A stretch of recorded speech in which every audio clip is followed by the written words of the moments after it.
vamos agora receber a Clarice Saad, que é diretora da Mátria, né? Que é uma organização em prol da defesa dos direitos das mulheres e crianças frente aos impactos do conceito de identidade de gênero.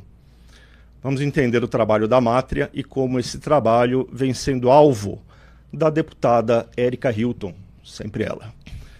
Boa noite, Clarice. Bem-vinda ao programa. Muito obrigado por aceitar o nosso convite. Eu que agradeço. Obrigada. Então eu começo justamente com essa pergunta. Como o trabalho de vocês vem sendo alvo da Érica Hilton? Bom, então vou falar rapidamente sobre o trabalho. Qual é o trabalho para as pessoas entenderem? Nós somos uma associação de mulheres suprapartidária que fomos fundadas em 2023 com o objetivo de lutar contra a erosão dos direitos das mulheres por conta dessa ideia de identidade de gênero que vem ganhando força. E, bom, as nossas associadas são atacadas de forma individualmente. Então, tanto Isabela Cepa, que ganhou status de refugiada política no exterior, quanto Isadora Borges, que agora recentemente também foi inocentada em João Pessoa. As duas, por exemplo, tinham sido processadas por Érica Hilton, assim como uma terceira associada nossa, Karen Mizuno, que teve o processo arquivado antes de julgamento. E a associação como um todo está sempre na mira das organizações transativistas, porque somos a primeira voz de mulheres organizadas que se levantou contra uma série de demandas que essas organizações fazem. Então, por exemplo, Érica Hilton destinou R$200 mil de emenda parlamentar para uma ONG transativista, através do Ministério dos Direitos Humanos, para a criação de algo chamado Plataforma do Respeito, que, na verdade, tem por objetivo, segundo eles, localizar discurso de ódio na internet, já pegar as informações das pessoas que estão postando e encaminhar isso para criminalização. E aí, quando a gente olha no portal da transparência, a primeira ata desse projeto, a única organização que está citada nominalmente ali é a Mátria. Então, assim, não é direto, mas o cerco está sempre ali tentando fechar em torno da gente, do nosso trabalho. Clarice, você falou do transativismo. Agora, as mulheres da Associação Mátria, elas entendem, aceitam que existam mulheres trans e aceitam as mulheres trans ou não? Quer dizer, o problema é contra mulheres trans em geral ou contra o transativismo? São realmente coisas diferentes. Eu acho complicado, nós achamos complicado a denominação mulher trans, no sentido de que causa muita confusão. Nós, em 2024, fizemos a primeira pesquisa de opinião nacional com os eleitores brasileiros. Encomendamos a um instituto de pesquisa, o IRG Pesquisa, e a única pergunta aberta que a gente fez foi o que é uma mulher trans? E a gente viu que 61% dos entrevistados não sabem o que é uma mulher trans. Não sabem que é uma pessoa do sexo masculino que se declara como mulher. Então, por exemplo, muitos acham que são mulheres que se identificam como trans, pessoas do sexo feminino, ou acham que são homens gays. Então, essa nomenclatura, ela já traz uma confusão. O Brasil, historicamente, usou a nomenclatura de travesti, que eu acho que deixava mais claro para todo mundo do que se tratava, né? Mas a associação não tem uma questão com os direitos das pessoas estarem no mundo como elas gostariam de estar. O problema começa quando existe um conflito entre certas demandas de que o conceito de identidade de gênero se sobreponha a sexo. E aí as consequências que isso tem para certos espaços das mulheres que precisam ser separados por sexo, por motivos de segurança ou de justiça, como no caso dos esportes, e também políticas públicas que estão sendo impactadas por isso. Clarice, entre essas políticas públicas, a gente pode considerar aí as cotas, por exemplo, para pessoas trans, como tem lá no Rio Grande do Sul, governado pelo Eduardo Leite. Quer dizer, as cotas para pessoas trans vão contra os interesses das mulheres?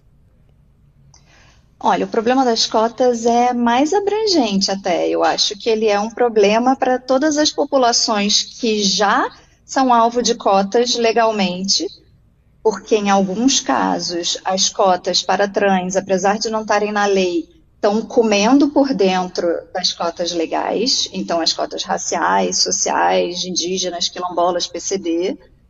Em outros lugares, em outras universidades em especial, que quem está adotando essas cotas, são vagas extranumerárias.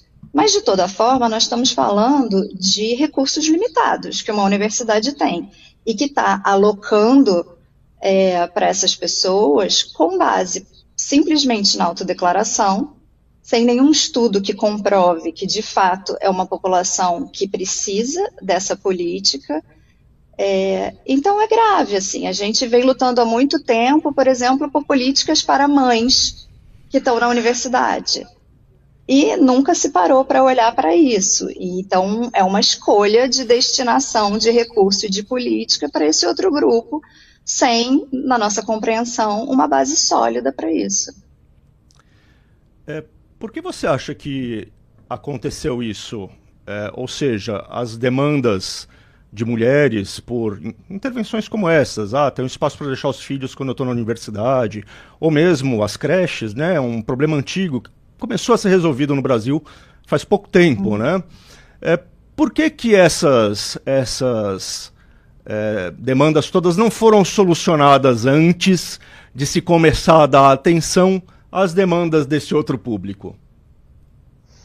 Bom, eu acho que a resposta aí ela não é única. Tem várias coisas que a gente pode levar em consideração. Primeiro, essas mudanças que as mulheres demandam são mulheres estruturais, são mudanças estruturais de verdade, que demandam um investimento grande e que demandam uma mudança na sociedade, numa forma de ver o papel da mulher e o estar da mulher nos espaços. Por outro lado, é muito fácil sinalizar virtude através de bandeiras trans em todos os lugares e simplesmente dizer que se aceita a identidade trans. É algo que não muda de verdade problemas muito estruturais na sociedade. Por outro lado, a Matra tem inclusive um relatório que foi lançado agora em janeiro que chama Quem financia o ativismo trans no Brasil? E são muitos milhões de reais investidos por grandes fundações estrangeiras nesse ativismo, que não é um ativismo orgânico e nem veio das pessoas trans, travestis que estão em prostituição, nem está revertendo para essas pessoas.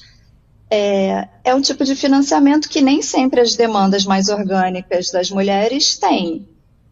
E aí eu poderia dizer simplesmente também que as demandas das mulheres vêm do grupo das mulheres, que não costuma ser muito ouvido, e se a gente for olhar para o transativismo, quem realmente tem voz e está à frente das demandas são pessoas do sexo masculino. Clarice, você começou a nossa conversa aqui apresentando a Matra, você disse que é uma associação suprapartidária. Tem pessoas que são de esquerda e que são da Matra e criticam essa atuação da Erika Hilton? Sim, a maioria da Matra é de esquerda. Foram mulheres feministas de esquerda que fundaram a Matra, eu me encontro entre elas. São mulheres que foram sendo expulsas de todos os espaços de esquerda, muitas vezes de forma violenta, então expulsas dos partidos, das associações coletivas feministas, de sindicatos, de grupos estudantis, sempre com um discurso de que quem tinha essa crítica ao transativismo necessariamente era do outro lado, então podia e devia ser ignorada. Mas nós criamos a Mátria com o objetivo de ser um grupo de mulheres e hoje nós temos mais ou menos 60% de mulheres que se declaram ainda de esquerda, O segundo maior grupo é o das desabrigadas políticas, que na verdade são todas ex-esquerda de alguma forma e hoje em dia já não sabem mais para onde correr, que estão órfãs. Depois, mulheres de centro e, por último, nós temos hoje em dia uns 15% de mulheres de direita. Quais são as fontes de financiamento do trabalho da Mátria? Olha, basicamente, a mensalidade de R$ 50 que cada associada paga, e nós recebemos pontualmente doações de pessoas físicas. Então, ao contrário do que dizem as más línguas, que estão sempre dizendo que a gente é financiada pela extrema-direita internacional, faz umas semanas eu ouvi até que a Mátria seria financiada pelo Oriente Médio. Assim, enquanto entidade. O que isso quer dizer, eu não sei dizer. Mas não, o nosso financiamento é basicamente nosso, nós somos autofinanciadas. Muito bem. Clarice, eu agradeço muito sua presença, a gente está chegando aqui no nosso intervalo. Eu que agradeço.